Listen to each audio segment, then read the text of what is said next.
भगवानगड धनंजय मुंडेंच्या भक्कमपणे पाठीशी आहे असं सांगताना भगवानगडाचे महंत नामदेव शास्त्रींनी आरोपींच्या मानसिकतेचा विचारही करायला हवा असं धक्कादायक विधान केलं होतं.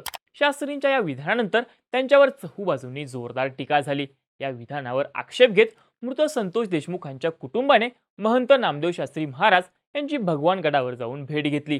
आज आमच्या भावना तुमच्याकडे मांडण्यासाठी आलो आहे असं म्हणत धनंजय देशमुखांनी नामदेव शास्त्रींना सर्व पुरावे सादर केले. तसंच आरोपींवर असलेले गुन्हे, संतोष देशमुखांच्या हत्येचा घटनाक्रम, त्यावेळी नेमकी काय परिस्थिती होती, आता काय स्थिती आहे, याबाबत सर्व माहिती धनंजय देशमुख आणि वैभवी देशमुख यांनी महंत नामदेव शास्त्री महाराज यांना दिली आहे. त्यावर नामदेव शास्त्रींनी माझ्या म्हणण्याचा चुकीचा अर्थ काढला गेला, आरोपींना शिक्षा झालीच पाहिजे असं म्हणत नरमाईची भूमिका घेतल्याचं दिसून आलं. नामदेव शास्त्री आधी काय म्हणाले होते? आज देशमुख कुटुंब आणि नामदेव शास्त्री महाराज यांच्यात नेमकी काय चर्चा झाली? देशमुखांनी त्यांना कोणते पुरावे दिले आणि नामदेव शास्त्रींनी खरंच माघार घेतली आहे का? हेच या व्हिडिओतून आपण जाणून घेणार आहोत. नमस्कार, मी चैतन्य आणि तुम्ही बघताय बोल भिडू. संतोष देशमुखांच्या हत्या प्रकरणानंतर धनंजय मुंडेंचा जवळचा वाल्मिक कराड हा मास्टर माइंड असल्याने मुंडेंचा राजीनामा घेण्याची मागणी स्वपक्षीयांसोबतच विरोधकांनीही लावून धरली होती. मुंडेंनी सुद्धा दादांनी राजीनामा घेतला तर देतो असं म्हणत चेंडू अजितदादांच्या कोर्टात ढकलून दिला होता. त्यानंतर दादांचा झालेला बीड दौरा, धनंजय मुंडेंचं भगवानगडावर जाणं हे सगळ्यांनीच बघितलं. संपूर्ण समाजाचा पाठिंबा मिळवण्यासाठी मुंडेंनी भगवानगडावर मुक्काम केल्याची चर्चा झाली. त्यानंतर महंत नामदेव शास्त्रींनी मुंडेंची बाजू घेत त्यांच्यावरचे आरोप खोटे असल्याचं सांगितलं. इतकंच नाही तर भगवानगड आणि समाज मुंडेंच्या पाठीशी असल्याचं देखील त्यांनी म्हटलं.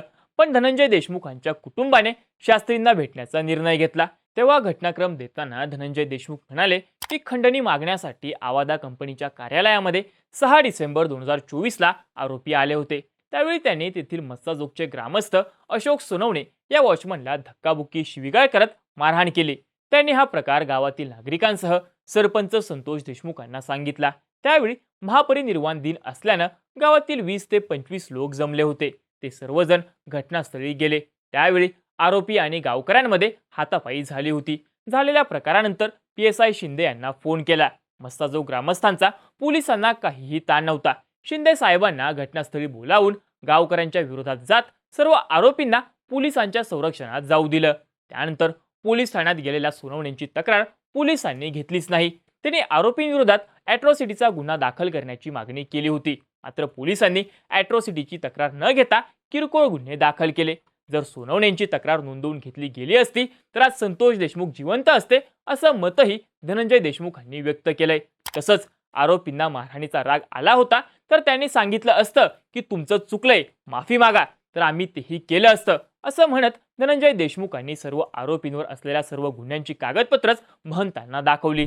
आरोपींच्या गुन्ह्यांची पार्श्वभूमी सांगताना धनंजय देशमुखांनी मस्साजोगचे सरपंच म्हणून काम करताना संतोष देशमुखांनी कसं चांगलं काम केलं, गावातील लोक त्यांना कशी साथ देत होते, मस्साजोग ग्रामस्थ कसे एकत्र गुण्यागोविंदानं राहत होते याचीही माहिती दिली. त्याबाबत धनंजय देशमुख म्हणाले की ग्रामपंचायत कार्यालयातील सर्व जागा विविध पुरस्कार आणि बक्षिसांना भरली आहे. आता बक्षीस ठेवायला एकही जागा नाही. तसंच एकीकडे 8-10 आरोपींवर 40 ते 50 गुन्हे दाखल असताना दुसरीकडे गावात काही किरकोळ वाद सोडले तर काहीही झालेलं नाही. आरोपींच्या निम्म्याही तक्रारी गावकऱ्यांच्या नाहीत. गावातील हा सलोखा पाहून पोलीस प्रशासनानं तसं प्रमाणपत्रही गावाला दिलं आहे. या माध्यमातूनच मस्साजोगला 19 बक्षिसं मिळाली आहेत. गावात गुन्हेगारी प्रवृत्तीचे लोक नाहीत. याकडेही धनंजय देशमुखांनी महंत नामदेव शास्त्रींचं लक्ष वेधलंय. दरम्यान मंत्री धनंजय मुंडे यांचं कुटुंब पहिल्यापासून भगवानगडाची सेवा करतं. त्यामुळं धनंजय मुंडेंचा गुन्हेगारीशी काहीही संबंध नसल्याचा निर्वाळा नामदेव शास्त्रींनी दिला होता. या मुद्द्यावर धनंजय देशमुखांनी सरपंच संतोष देशमुख हे सुद्धा कसे भगवानगडाचे भक्त होते, ते वारकरी संप्रदायाला कसे जोडले होते याची माहिती दिली.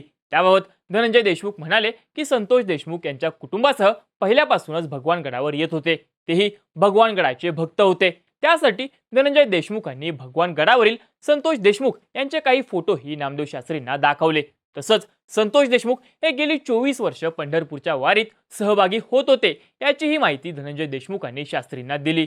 तसंच आरोपींनी 15 वर्ष सरपंच राहिलेल्या माणसाला विचारण्याचं काम होतं, मात्र तसं झालं नाही. आता जे तुम्हाला दाखवलंय ते सर्व कागदावर आलंय, मात्र जे कागदावर आलं नाही ते तर वेगळंच आहे असंही देशमुख म्हणाले आहेत.